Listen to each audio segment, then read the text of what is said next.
Olá, pessoal Descomplicando o Reumatismo, bem-vindos. Hoje nós vamos falar um pouquinho sobre reumatismo e perícia médica.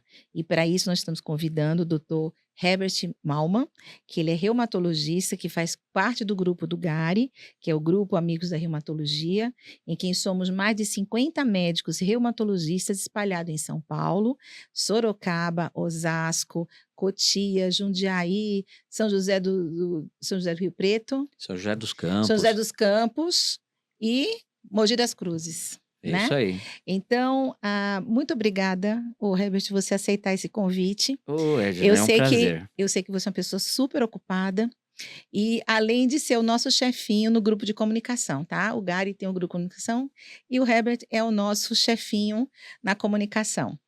Mas muito obrigada, Herbert, por ter chegado aqui. Edna, é um prazer estar aqui, é um prazer estar conversando com vocês do Descomplicando, e eu espero ajudar a esclarecer algumas coisas referentes à perícia médica, tirar dúvidas, tirar uma série de questões que as pessoas certamente têm e até melhorar a maneira quando vai solicitar uma perícia e passar por uma perícia médica. É. Antes disso, eu queria perguntar, Herbert, a sua formação. Você é médico reumatologista, que mais Isso. áreas você atua?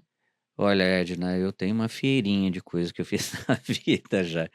Eu sou formado pela Escola Paulista de Medicina, eu fiz residência de clínica e reumatologia, na USP, aqui de São Paulo, fiz mestrado em reumatologia e eu fiz também o MBA em Gestão e Economia em Saúde no CEPS, na época chamava, em 2004, vinculado à Unifesp, e também fiz uma pós-graduação em perícia médico-judicial na Escola Paulista de Magistratura, numa época que fazia um curso junto com a Associação Paulista de Medicina. Então essa é a minha formação. Eu faço perícia judicial desde 2006, então já há um Uma bom grande tempo até experiência, hoje. uma grande experiência. E falando disso, né, eu gostaria de saber, assim, o que é uma perícia médica? A perícia médica é um instrumento, em que o judiciário ou uma seguradora, ou uma instituição privada, ou uma autarquia como o INSS, usa para tomar uma decisão se uma determinada situação de saúde se encaixa dentro da regra em que é concedido um benefício ou não. Então, a perícia médica é um instrumento que é anexado nesse processo de tomada de decisão. Então, o que é importante é que, diferente de uma consulta, Edna, a perícia médica, ela não tem o cliente não é, no caso, o paciente. O paciente é o cliente do médico, e o médico deve zelar por todos os melhores interesses legais, corretos, do paciente. O perito, ele responde ao judiciário ou à instituição em que foi solicitada a análise técnica de uma determinada situação ou um contexto de saúde. Então, isso é muito importante quando a pessoa passa por uma perícia médica, saber que o perito não está fazendo uma consulta médica. Até porque a consulta médica, ela tem uma relação oposta à perícia. A consulta médica é uma relação de confiança. Uma perícia médica, é uma relação de desconfiança. Por uma questão simples e até lógica. Se tudo que é falado num atestado, ou a pessoa fala, fosse realmente aquilo, não precisaria, em tese, uma perícia, correto? É Correto. uma questão até conceitual. Então, a perícia existe para checar justamente a coerência entre uma queixa que a pessoa tem Se os laudos, exames, documentos, enfim, o conjunto probatório que se chama, e mais o exame físico, eles, eles formam um triângulo de lógica. Uhum, Então, se uma queixa tem relação com os exames e que tem relação com o exame físico em que foi feito na perícia, dificilmente vai se ter uma conclusão que não a pertinência do que é pleiteado, né. uhum. Em termos de nomenclatura, na perícia a gente não chama de paciente. A perícia a gente chama de periciando ou pericianda. Diferente quando você está atendendo o paciente, é seu paciente. A relação é bem diferente, É uma né. relação Realmente de confiança, de dif você, né, e também investigativa, né. Você vai chegar a um diagnóstico, você vai pedir os exames. Já na perícia não, você vai levar todo esse conjunto, exatamente. né, para que seja verificado, aí se o benefício vai ser liberado ou não, vamos dizer, né. Sim, mas um detalhe que é importante, é que quem decide é o juiz, no caso de uma ação judicial. Uhum. O juiz pode olhar o laudo e, Mesmo mesmo que que o isso, perito que no caso, o juiz ele eu vou dar uma, isso é raro de acontecer. claro. O laudo, a análise, pode ter algum vício, pode ter algum problema técnico, e que faz com que o juiz não considere aquela conclusão. Outro ponto que é interessante é que uma coisa é você ter uma condição incapacitante, mas ela tem que estar dentro da regra do regime geral da previdência social. Vou dar um exemplo: se você não cumpriu 2 anos, você não entrou no regime geral da previdência social. Um Então, né, um ok, segurado. eu tenho uma doença, ela é incapacitante, porém você não, é uma regra de seguro. Fazendo um paralelo, é que nem você contrata um plano de saúde Não tem a e cobertura. a pessoa fica grávida logo no primeiro mês. Você tem um período de carência para poder, Usufruir daquele para benefício. estar legalmente habilitado a que o seguro custeie aquele sinistro, né. Uhum. Então, esse é outro ponto interessante. Na perícia judicial, tem outro ponto que é a equidistância das partes. Veja, o perito ele tem que ser imparcial na análise, e essa imparcialidade tem que ter a mesma distância de análise, por isso que chama equidistância, entre o autor ou autora e o requerido, no caso o INSS ou uma seguradora, ou enfim, qualquer outra situação judicial.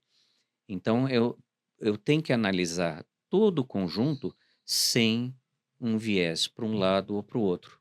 Hum. Então esse é um treinamento que é importante de ter. Então, a a a a gente sempre se faz uma pergunta: se você está incapaz, eu tenho que falar por que está incapaz. Ou Uhum. se está capaz, eu tenho que falar por que está capaz, tá? Então essa é uma característica, importante de entender o que é a análise médico-pericial. E como o nome já diz, tem que ser feita por um médico habilitado, com CRM ativo. Não existe perícia médica, o nome já diz, realizada por outro profissional que não médico, né. Aí aproveitando esse gancho seu, qualquer médico pode ser perito? Qualquer médico pode ser perito. Tá, Qualquer médico pode ser perito. mas aí ele tem que passar por algum curso, alguma formação? Ele tem que fazer um concurso? Ah, por exemplo, para você entrar num concurso do INSS, não, basta você estudar dentro para a prova do INSS, se você passa, você é admitido e passa a trabalhar. Uhum. Ah, o perito judicial, ele, em regra, ele é nominado, ele é ad hoc, que é nomeado pelo juiz, é um cargo de confiança do juiz que nomeou, onde o juiz espera 2 características, hã, capacidade técnica de análise, tá certo, Uhum. e imparcialidade. Aproveitando, quando você faz mais a perícia voltada pra reumatologia ou a sua perícia ela é geral, no caso? A minha perícia, eu sou cadastrado para fazer perícias em reumatologia e em clínica médica, Uhum. na junto ao sistema do judiciário, né. Hã, então esse é o foco principal Tem um da atuação. direcionamento pela especialidade, né? Hã, existem, situações específicas onde, por exemplo, perícia psiquiátrica, tá. Eu posso analisar um contexto psiquiátrico em conjunto, em associação a uma outra, patologia que o periciando ou o periciando tenha, tá. Uhum. Mas quando é uma queixa psiquiátrica específica, em geral, é nomeado um perito da área Da para área. analisar. Uhum. E qual seria a diferença da perícia previdenciária, que eu acho que mais a gente está acostumado a Sim, ouvir, é o do que carro-chefe, do né. que a judiciária, embora qual seria, assim, a diferença das 2?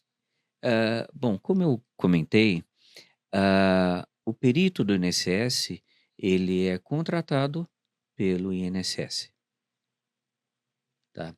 Então, pra analisar as pessoas que se enquadram dentro do regime geral da previdência social, se aquela situação de saúde, se encaixa na concessão do benefício. Existem, principalmente 2 tipos de benefício: o auxílio-doença ou a aposentadoria por incapacidade.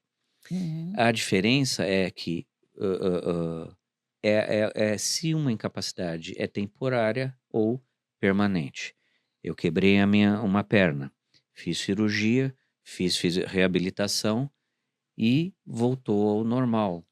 Então houve uma incapacidade, tá, e eu trabalho andando, dirigindo, enfim, uma atividade que exige a mobilidade. Então, eu recebo o benefício dentro daquele contexto até eu me recuperar. Em havendo a recuperação, é cancelado, é cessado o benefício e a pessoa tem que voltar a se apresentar.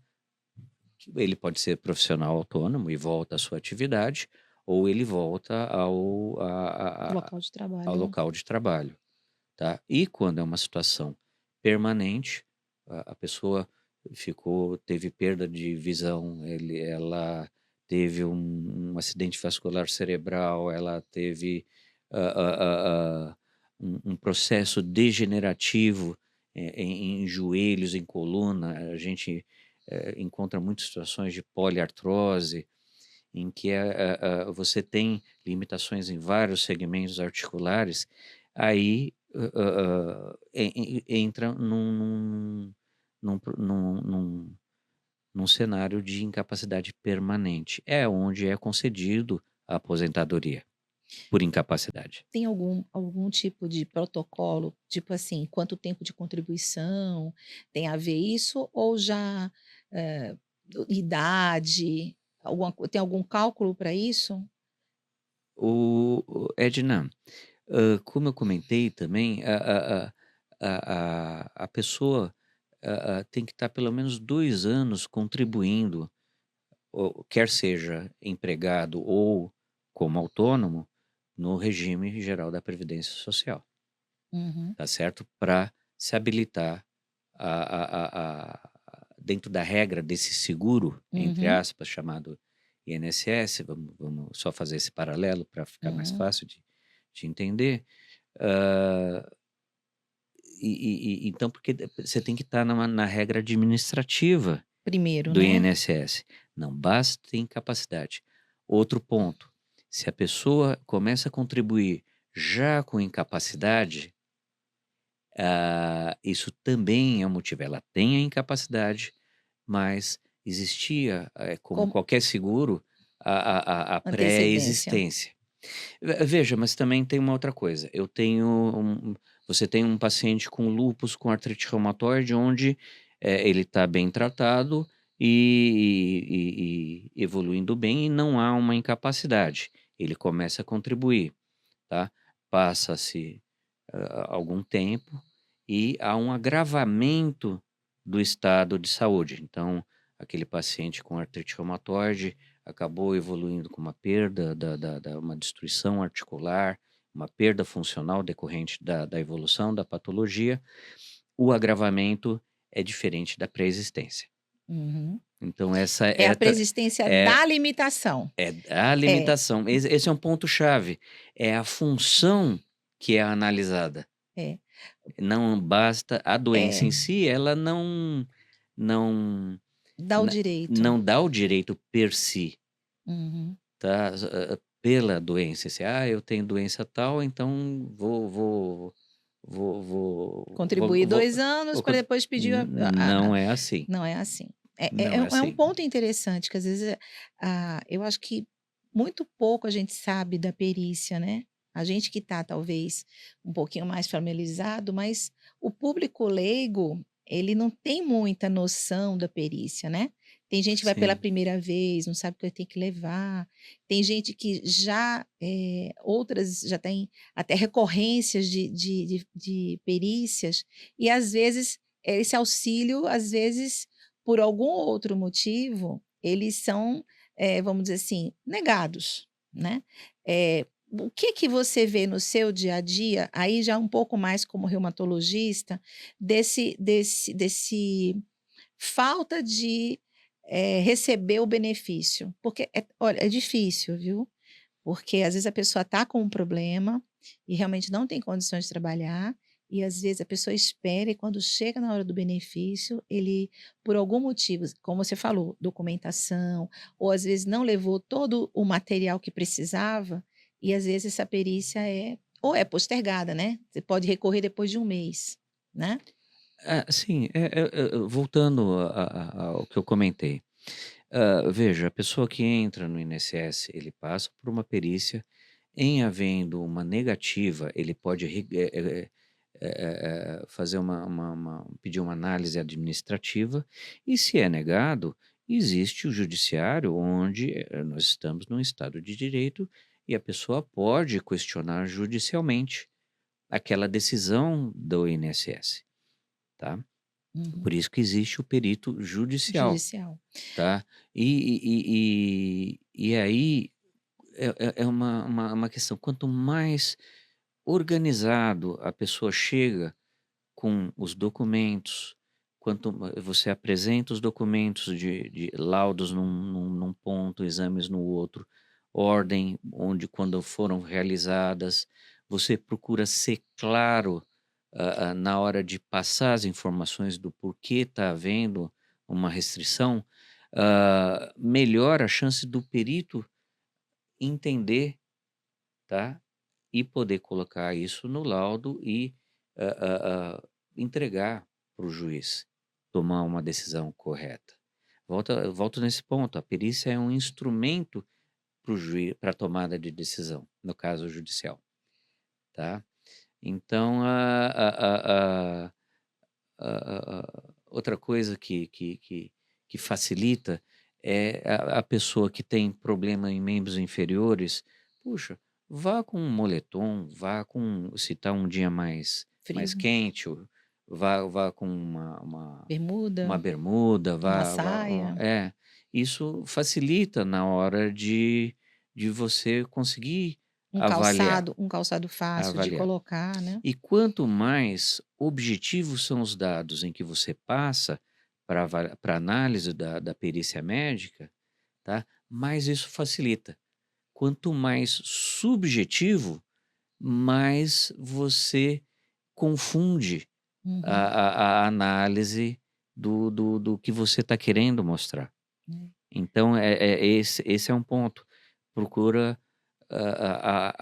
ser o mais claro, o mais objetivo e colocando dentro da função que você executa. Uhum.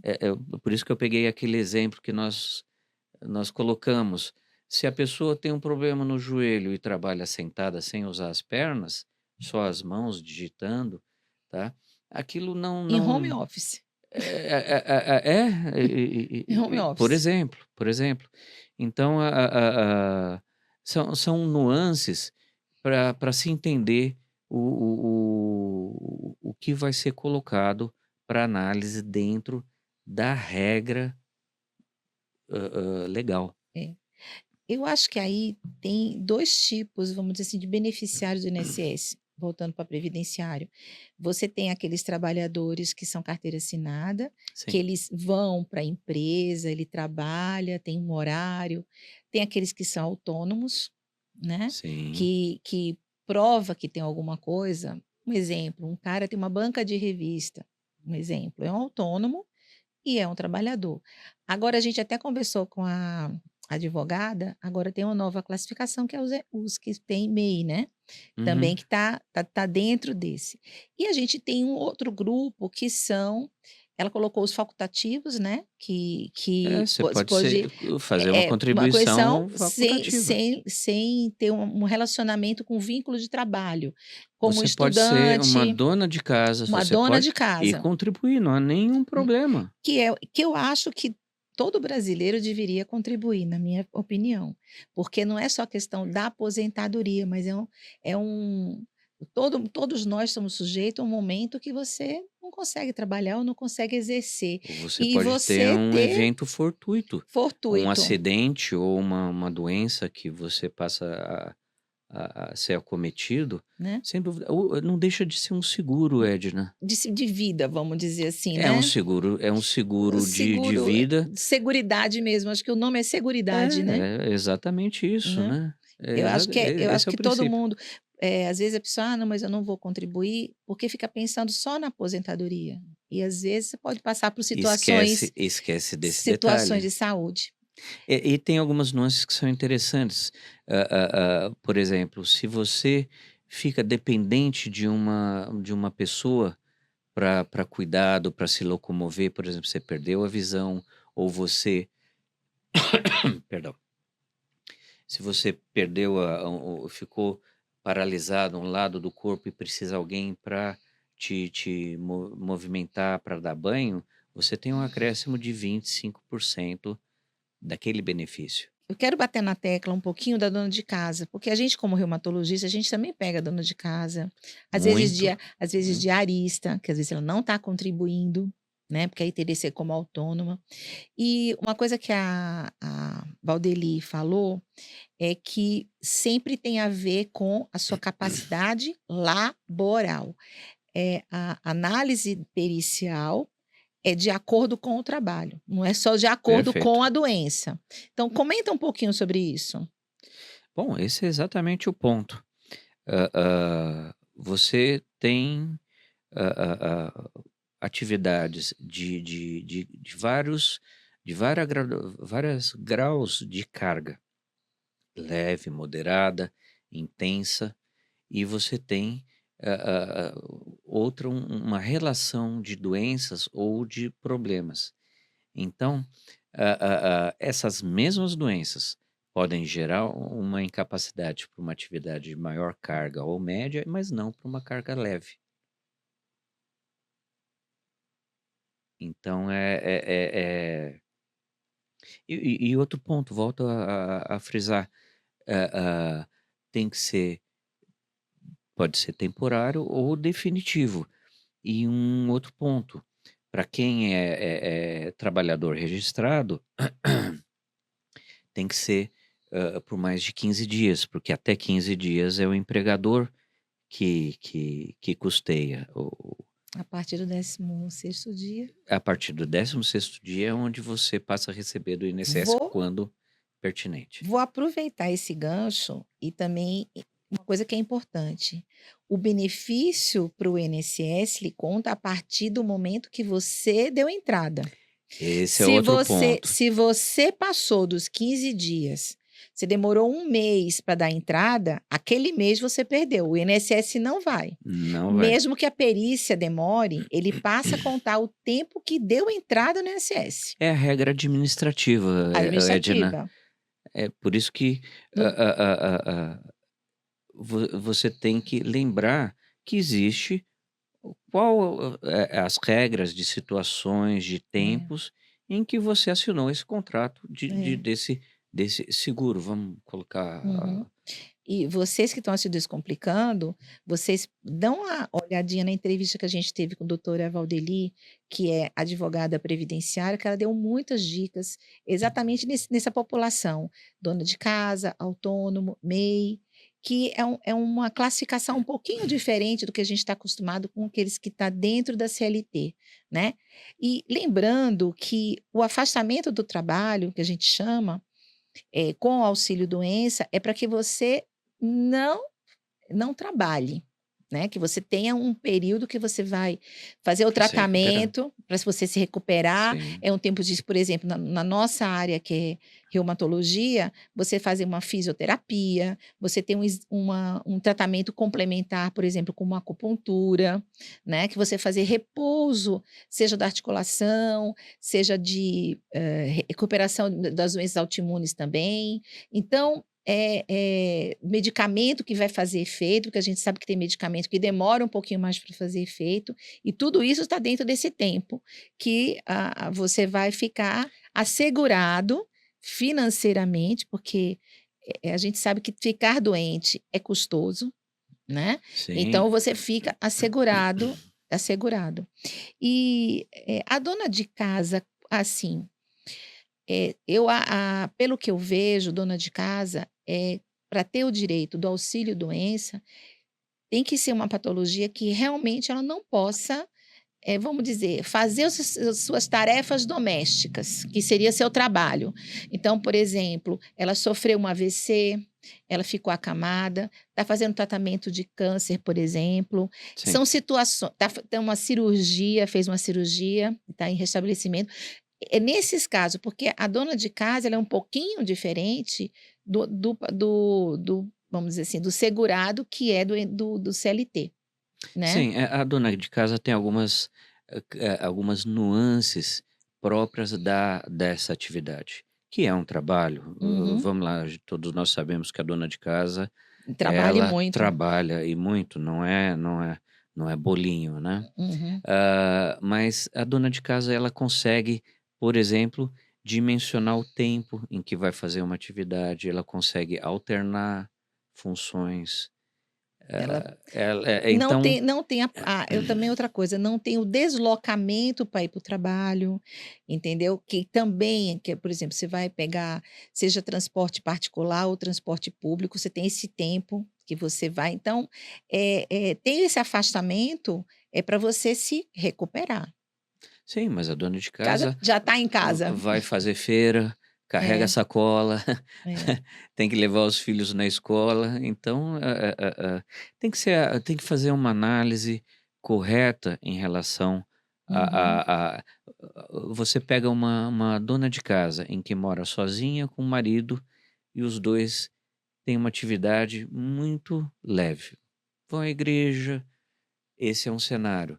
Você tem uma dona de casa com 4 filhos. Você entendeu, Edna? Aham. Então, realmente você tem que fazer uma análise o mais correto possível dentro do cenário de cada um para parear a função com a restrição, né. Outra coisa muito, comum, às vezes, a gente dá reumato, é que às vezes eles passam na perícia, essa perícia por algum motivo ela é negada e, teoricamente, você tem um mês para recorrer. E aí a pessoa geralmente recorre. E às vezes na segunda, novamente, ela é negada. Então eu acho que é uma coisa que a gente tem que esclarecer, que, quando a perícia você pede uma nova perícia, que você tem que ter algum argumento que leve ao perito, assim, naquela, perícia, vamos dar um exemplo, uma dor no joelho. certo? Uhum. E a gente está aguardando chegar a ressonância. Mas antes de fazer ressonância, ele foi fazer passar com o perito, né? Só que quando ele faz a ressonância, ele encontra um monte de alterações que justificam a limitação que ele tem. Então, nessa segunda perícia que ele vai fazer, ele leva o exame, comprova, ó, realmente, na ressonância encontrou-se isso, isso e isso, e fechou-se o diagnóstico, né? Sim, mas aí tem o que eu comentei, Edna. E aí você tem que fazer uma perícia correta, bem feita, tá? Você tem que examinar essa articulação onde há a queixa, Uhum, tá? Veja, é uma situação, é uma avaliação de desconfiança. Você quer. O que é a palavra desconfiança? É você checar se aquele problema que alegas realmente ele existe ou se é da intensidade que a pessoa descreve. uhum, Tá? Então você pega e examina. Você tem um joelho com uma restrição de movimento, com derrame articular evidente, com uma instabilidade na hora de você fazer o teste de gaveta. Você já tem uns os elementos. elementos objetivos que independem É. da ressonância. A ressonância, ela vai aumentar o grau de certeza entre a queixa, olha, eu tenho uma dor e uma limitação, falseio, junto com o exame físico, Uhum, tá? E junto com o exame de marcha, com os exames, o laudo do médico assistente. Então, esse é o triângulo. Você tem a queixa, junto com os exames, junto com o exame físico que foi observado. É claro que ele pode estar um momento em que o joelho desinchou, tá? A gente tem que entender, é a como perito, dinâmica, né? as oscilações, tal, ou entender o que é cada patologia. Tá? Então, essa é uma obrigação técnica do perito, é entender a patologia para Uhum, poder fazer a opinião que é expressa no que é a laudo da expressão. perícia, né? É. A gente comentou alguma coisa sobre a perícia judicial, quando a pessoa faz uma perícia judicial e essa perícia, ela não chegou à conclusão que seria negada mesmo, né, porque os elementos que você avaliou não têm a competência para ser o benefício ser liberado, por Sim, exemplo. você não encontrou uma evidência Evidência que aquela queixa alegada não houveram nexo evidências, causa, né. não houveram evidências nos exames, ou você examinando, ou Uhum, periciando, ou a pericianda, que feche esse triângulo, uhum, queixa, com o exame físico e os documentos, uhum. né. Ok. E sempre lembrando, né, que a concessão do benefício sempre caberá ao médico perito, né. No caso do INSS, sim, sim. O INSS, não é o foco desse bate-papo, mas ele tem as prorrogações automáticas, acho que agora está entrando, se você cadastra, os documentos direto, você pode eventualmente já ter a concessão do Eles estão benefício. tentando agilizar, Estão né. tentando agilizar.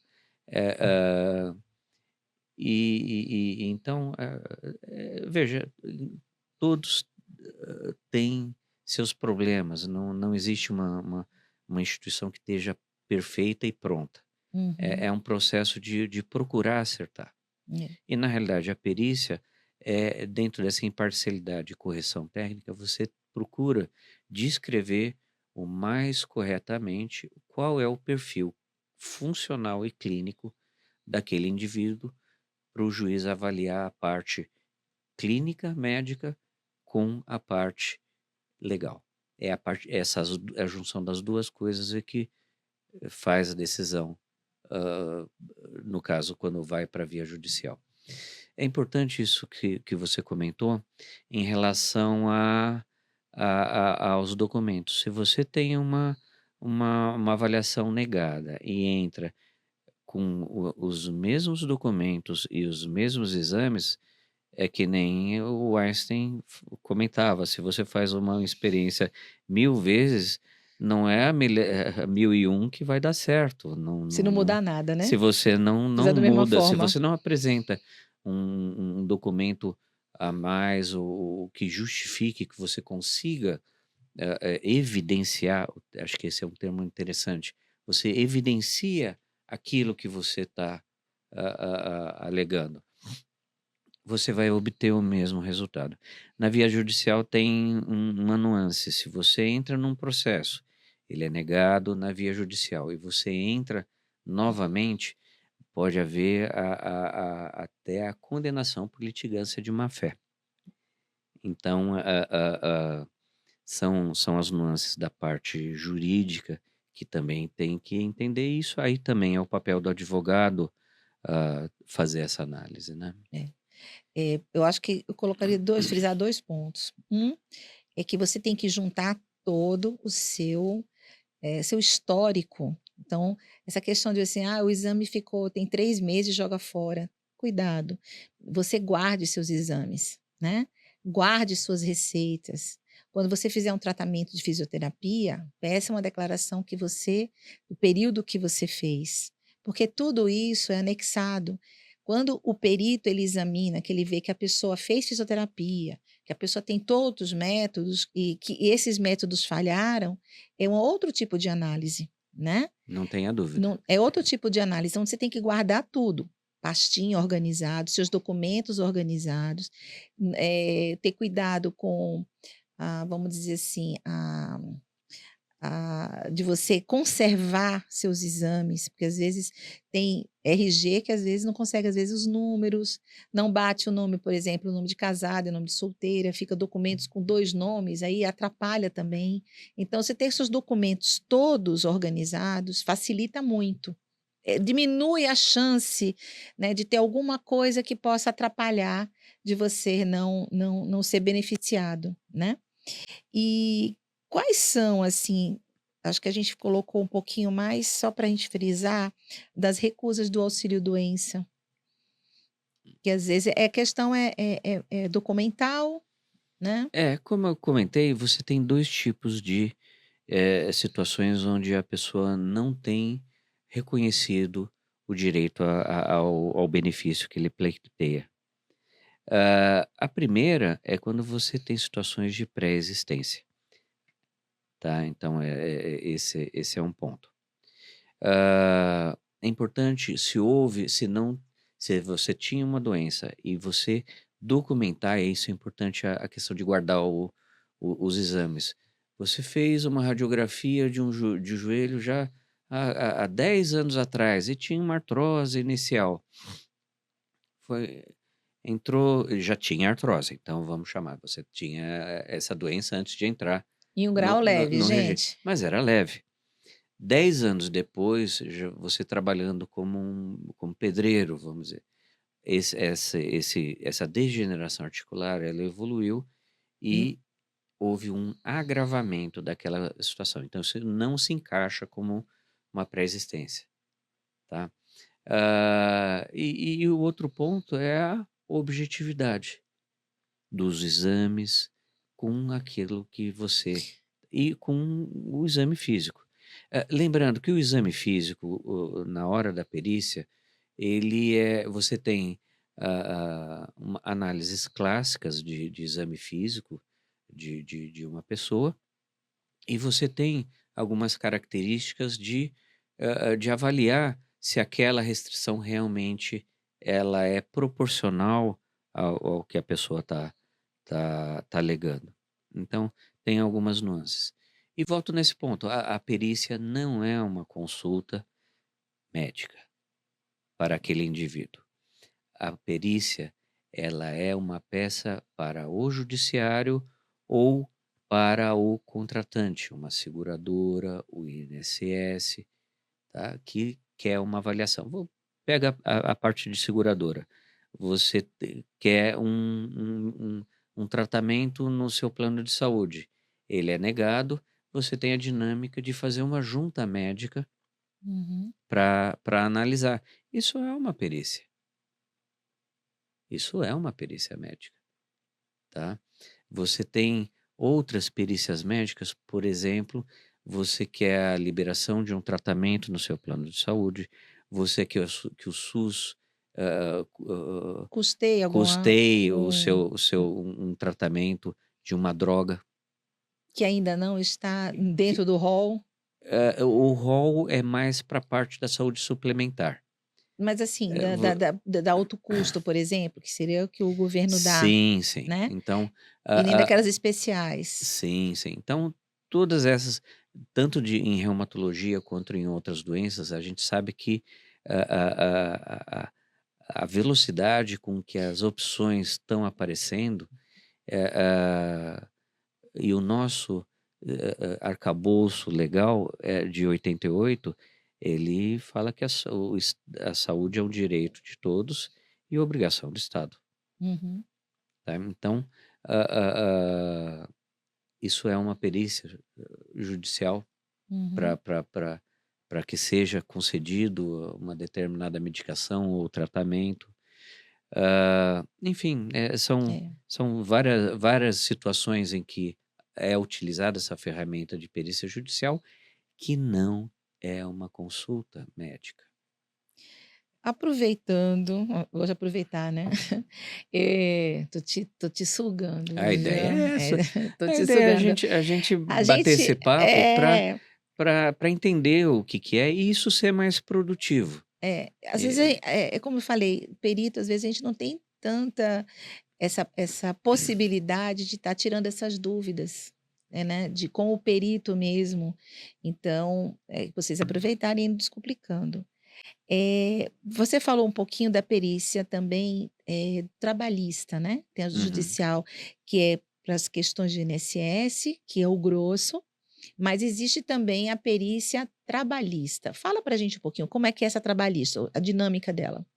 A Até um tempo atrás, as demandas trabalhistas iam exclusivamente para a justiça estadual e as outras para a justiça federal, tá. Hoje já por uma questão de conseguir dar conta, enfim, um pouco dessa demanda de trabalho acabou indo para a justiça federal.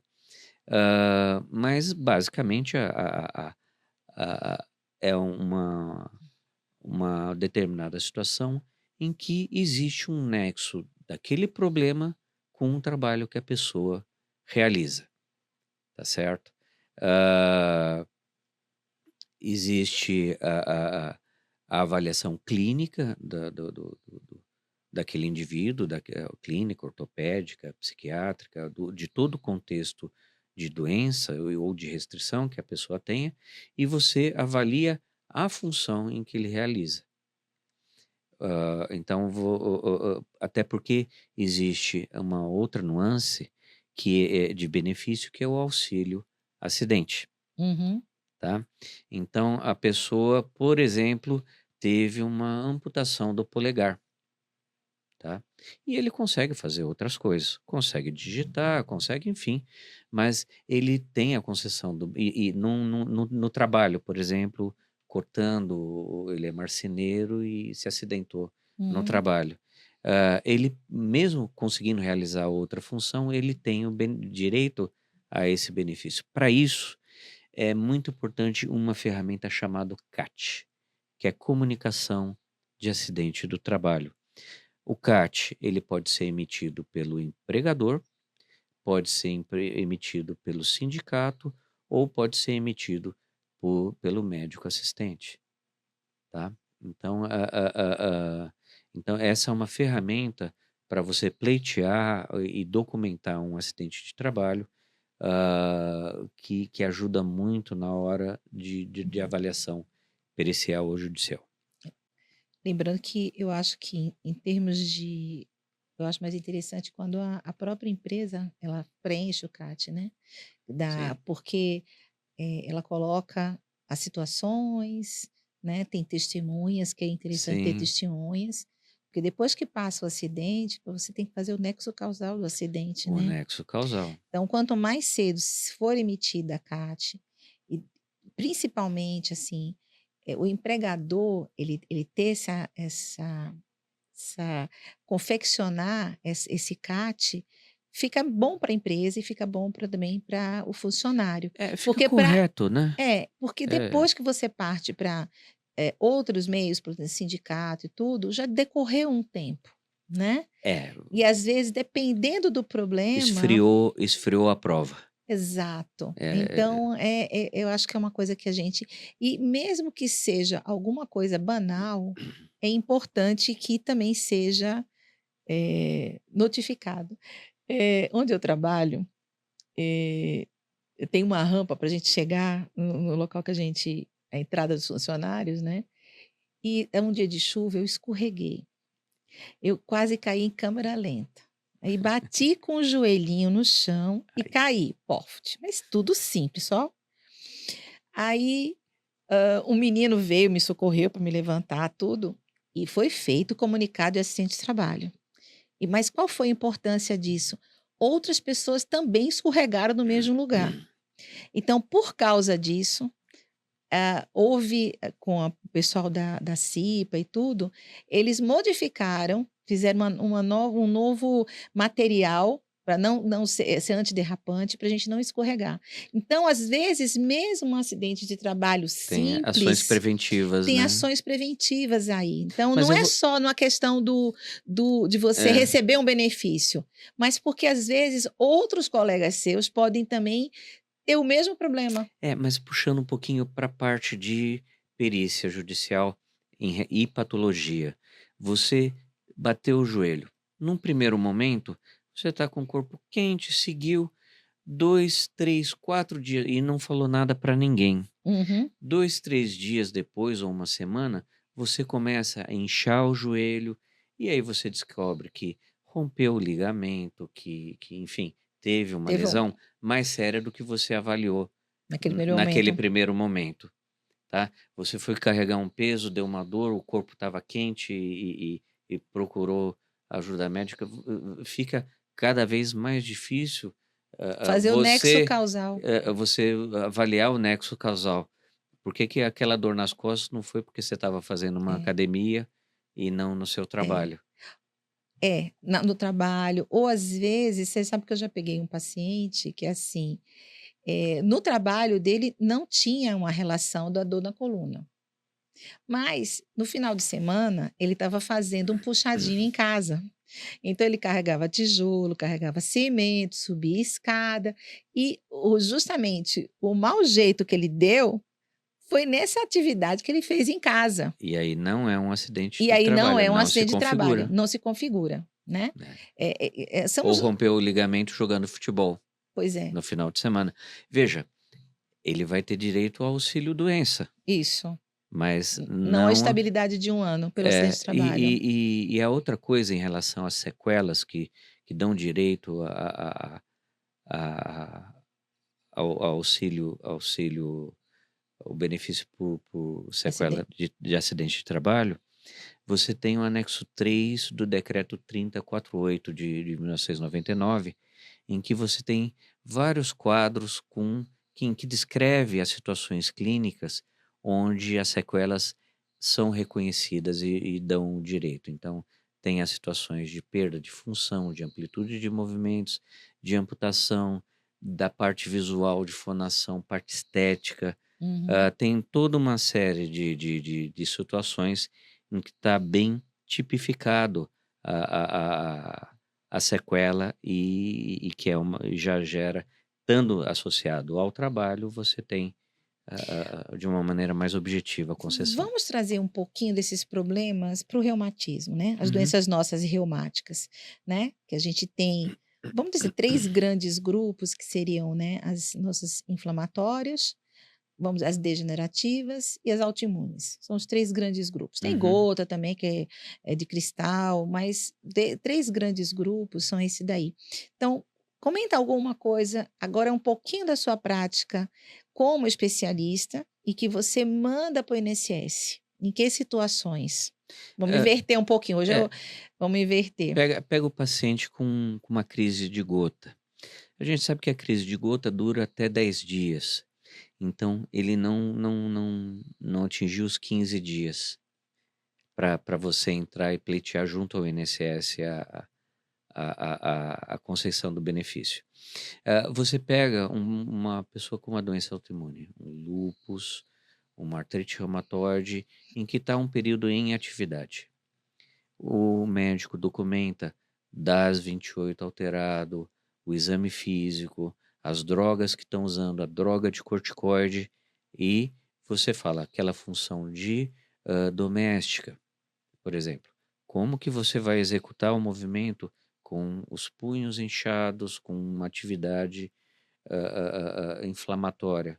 E a Uhum. atividade doméstica tem uma carga que a gente classifica como moderada em termos de solicitação física, tá? Então você tem que documentar a atividade e a restrição pelo tempo em que ainda existe a atividade inflamatória, tá? E até para documentar quando você controlou a doença e a pessoa se reabilitou para poder voltar à atividade. Veja, o objetivo da pessoa é querer ser funcional, Uhum. tá? Esse é o ponto. Hã, isso vale para lúpus. Hã, Agora eu estou falando da parte atividade inflamatória propriamente dito, mas Uhum. tem uma pessoa com lúpus e que evoluiu com uma sequela, uma insuficiência renal, por exemplo, tá? Ele ou ela vai ter um outro perfil funcional, começou a ficar hipertenso, enfim, você Tem que já fazer hemodiálise, talvez. hemodiálise, aí você já muda o perfil. Então você já entra num aspecto mais definitivo da sequela pela doença. No caso da artrite reumatoide, uma sequela da articulação, que é uma das coisas que com o tratamento a gente procura evitar. É, Diagnóstico precoce, o treat to target, que é você ir atrás do controle da mas atividade inflamatória. Outro grupo, Edna, que você comentou, a parte degenerativa, a parte de artrose principalmente, ela a gente sabe que a degeneração ela não volta, não existe remédio que faça crescer cartilagem, pode tá? estacionar, Você consegue talvez. controlar, mitigar, mas à medida que É um ah, ah, processo que todos nós estamos tendo, né. vai involuindo, não é evoluindo, né, porque evoluir É. tem um sentido positivo, mas vai involuindo a estrutura articular, ela não volta ao patamar anterior. Então para que você vai pedir você já tem um raio-x com uma artrose terminal, então os exames posteriores eles são redundantes. Agora vamos pegar essa dica aí que você deu. Uma artrose severa e um paciente jovem. Vamos Sim, dizer que foi um jogador de futebol de final de sim. semana, ele fez lesões, Ou uma vamos dizer assim, artrose secundária a um trauma, secundária a uma trauma. fratura que ele Isso, teve. porque eu tô pensando num jovem. E, vamos dizer assim, 60 anos mais ou menos, e ele faz uma prótese. Ele volta a ser assim, enquanto ele tinha artrose severa, ele estava incapacitado. Na hora que ele coloca uma prótese, ele muda essa classificação? Ele muda o perfil funcional, mas depende da profissão, tá? Tudo tem que Tudo haver o o pareamento basimento. entre a profissão, a função que ele executa e a deficiência, Uhum, tá? Um ponto que é interessante é se a pessoa não quer fazer a cirurgia. Você não pode obrigar a pessoa uhum. a fazer a cirurgia ou um determinado procedimento. Isso é sempre uma opção, é uma autonomia Você tem o direito de do escolher o que você indivíduo. quer. Sim, e então você fala: "Olha, se você não fizer cirurgia, eu vou cancelar o benefício". Isso não existe, Só tá? que no caso de uma artrose de joelho, ele vai sofrer tanto de dor, Sim, que vai sim. pedir para trocar, né. Tá. Outro ponto que é interessante e que é não é uma disparidade, é a pessoa que tem acesso a um plano de saúde onde você sabe que consegue fisioterapia, acesso ao médico, acesso a tratamento, cirurgias, enfim, a seu tempo relativamente correto. E no SUS, você tem um atraso para conseguir fazer cirurgia, fisioterapia, colocar a prótese ou fazer qualquer outro procedimento. Em relação às situações, eu diria que são mais frequentes até do que essas que a gente comentou, são as situações específicas articulares. Ombro doloroso, Certo. síndrome do túnel do carpo, Carpo. epicondilite em cotovelo, Hérnia de disco. você tem hérnia de disco ou não necessariamente uma hérnia Dor de lombar disco, crônica. você tem uma dor lombar incapacitante. ah, ah, então essas situações acabam sendo as mais frequentes, viu, Edna? Partes moles. É o que a gente é partes moles mesmo, né. Uhum. E aí sim, você tem que a evidência de que procura tratamento, de que está fazendo direitinho, ela é importante para você avaliar se aquela queixa é pertinente. Você Uhum. fala: "Puxa, como é que você tem uma dor e foi uma vez ao médico no ano passado e tem uma receita de dipirona, e teu exame físico você não consegue não você não encontra nenhum dado fático, você não junta os elementos para você poder concluir que aquilo lá Uhum.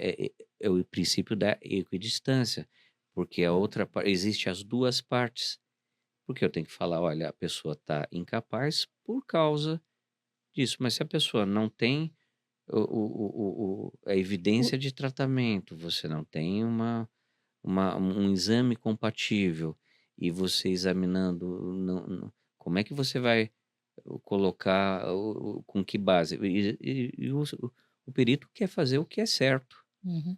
E uma coisa importante, né, o perito também responde, né, judicialmente pelos seus laudos que ele faz, né. Sim, é uma É uma responsabilidade. responsabilidade grande, né, da de comprometimento com a verdade, É, mas é né, por isso que você tem que e ser, ter bastante e você tem que ser imparcial e você tem que imparcial. ser correto.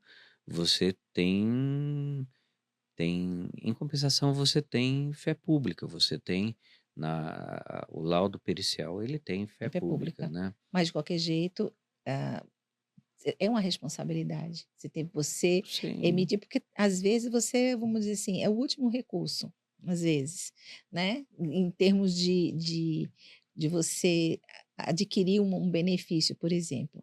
O sim, judicial às vezes é o último, então tem que ser muito correto, né, para tem que ser você não você incorrer numa procurar ser correto, injustiça, né, analisar todo aquele conjunto de dados e passar de uma maneira, transparente. transparente.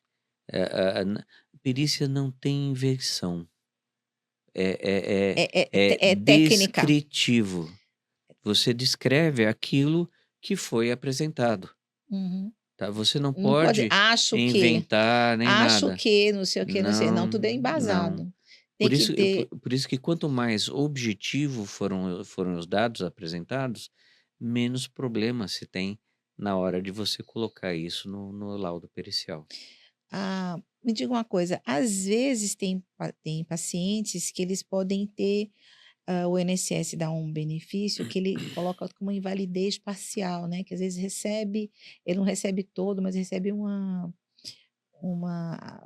um valor que ele recebe. Não tem uns casos desse que às vezes você, eh é uma invalidez para determinada função, mas você pode exercer outras. Exatamente, você pode ter uma incapacidade parcial ou total. Uhum. Então você, isso permite uma situação em que o INSS, por exemplo, pode propor uma reabilitação profissional para uma outra atividade, tá. Então, E ele às vezes recebe um benefício reduzido, né, isso, tem uma fração, não, se há incapacidade, ele recebe o benefício, não, mas é uma incapacidade parcial, às vezes, Edna, ele o auxílio doença ele é concedido, concedido. hã, pela incapacidade, tá. Então você pode optar porque, ele está definitivamente incapaz para atividade de carga, né, de alta carga, mas ele pode fazer atividades leves. Aí você pode treinar, você pode educar, você pode oferecer cursos para habilitar para outras atividades. Isso também é Ua um. e talvez não é no benefício do acidente de trabalho que às vezes você não ele dá ele dá um benefício quando você É, tem o o auxílio por sequela por trabalhista, sequela. ele em geral ele é menor. É esse daí que eu tô Ele é tô me menor. referindo. É nessa situação. É, que ele recebe um pouquinho menor, ele pode trabalhar em outra função, não naquela, né, ele pode exercer outras coisas, então é um benefício que ele tem e ele às vezes pode ser requalificado.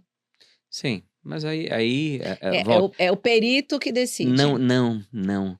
Essa é uma parte, eu descrevo, o perito descreve a situação, e aí o juiz é que vai analisar qual é o contexto legal que aquilo se encaixa. Hum. Não é o perito que vai falar,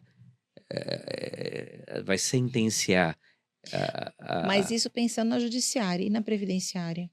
na previdenciária, no caso, aí é a análise do perito É. contratado pelo INSS, Que aí concursado ele pelo INSS. coloca ele pode entender que para aquele tipo de função, ele não aconteceu com um colega dentista, né, que ele teve uma alergia à luva, Sim. né, e testou várias e não teve. Então, para trabalhar como dentista, ele estava, vamos dizer assim, inapto, porque realmente não um dentista sem luva não dá, né. Mas ele tinha capacidade de ir para outro tipo de função, para fazer vistoria, fazer auditoria, Sim. dar aula, Então é uma aproveitar o restrição, conheço é dar uma o incapacidade parcial, exatamente, é uma incapacidade parcial. né. Então, cada caso é um caso, né. Sim, tem Você vai muitas ter que nuances. nuances de cada um.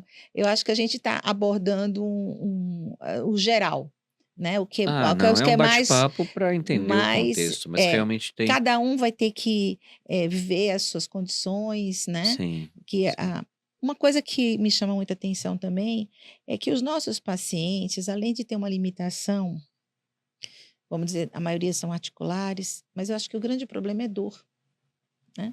sim. É diferente, por exemplo, de uma pessoa que tem, dificuldade de mobilidade, porque ele perdeu o movimento das pernas, um exemplo, mas ele não tem dor. E o nosso paciente, né, às vezes ele tem uma artrose de joelho muito avançada, que ele não tem nem condição realmente de andar, vamos dizer. Às vezes fica restrito numa cadeira, precisa de auxílio de uma cadeira de roda, mas o que grande Ou de um auxiliar de peso, marcha, uma uma bengala, né, bengala, alguma coisa, mas é um a dor. andador. Diferente de um sequelado de AVC, por exemplo, ele tem dificuldade, mas ele não tem dor para andar. Ele tem uma dificuldade, muscular, né, de força muscular, mas ele não tem dor. Isso é uma coisa também que às vezes a incapacidade não é só aquele visual que você está vendo, É mas uma análise é uma global, é uma né. global, porque, são dores diferentes, né, incapacidades diferentes.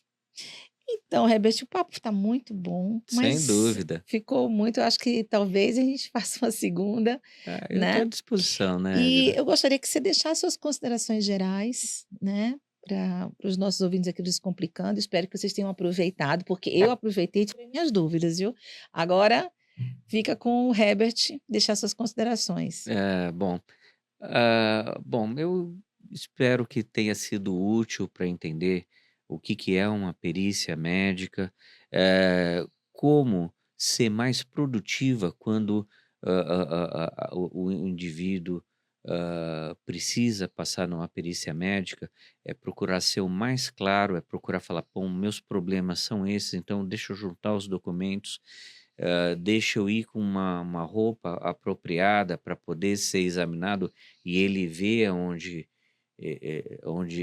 tem a restrição, isso ficar claro para ele poder colocar no laudo, e que a perícia não, eu volto a dizer, ela é descritiva, você não pode sair daquela linha daquilo que você está vendo, tá. Então, é nisso que se baseia a avaliação de uma perícia médica, tá.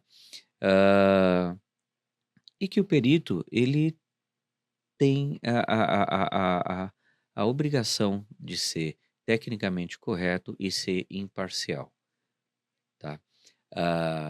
Mas quem realmente da sentencia não é o perito, no caso é o juiz, né, então isso é outro ponto.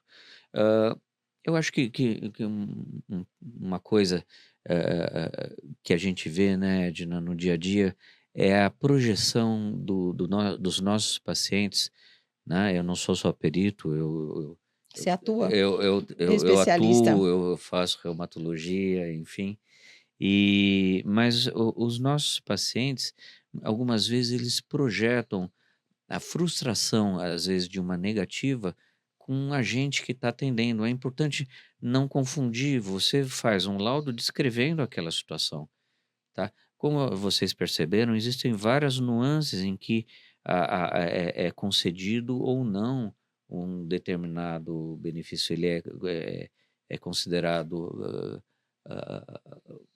apto ou inapto, dentro de uma série de nuances. Hã, o médico assistente tá para cuidar o melhor possível, é nossa obrigação fornecer, quando a gente é solicitado, laudos, para fins de benefícios ou para fins previdenciários, sempre faz parte da nossa obrigação quando a gente está atendendo. Hã e para isso a gente também tem que dar um laudo o mais correto, a gente tem que ser descritivo, não dá para inventar situações, até porque senão é falsidade ideológica, né. Responde. Nós como médico também, você falou de responsabilidade, a gente tem também uma responsabilidade com os fatos, né. Então, Herbert, muito obrigada por Ô você Edna, estar aqui presente. Eu sei que foi um dia super corrido para você, sempre é. você disponibilizar esse tempo.